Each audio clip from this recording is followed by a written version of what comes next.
হল এনে এক গ্ৰহণ শাস্ত্ৰ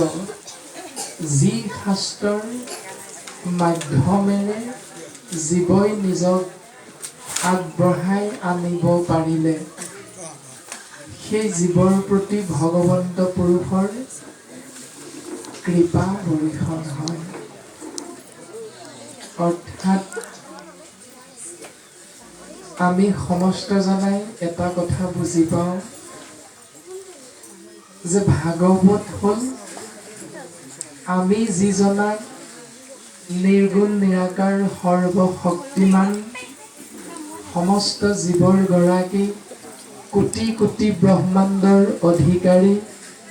কাল মায়াদীৰ গৰাকী হত ৰজ তম তিনি গুণ সৃষ্টিকাৰী সৃষ্টি স্থিতি প্ৰলয় আৰু লয়ৰ যিজন গৰাকী সেইজন সৰ্বশক্তিমান পৰম পুৰুষ প্ৰভু ভগৱন্ত বাংময় মূৰ্তি শব্দ ব্ৰহ্ম নাম ৰূপত ভগৱন্ত পুৰুষ ভাগৱতৰ মাজত নিহিত হৈ আছে।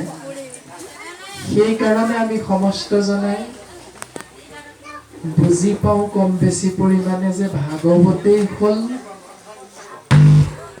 এনে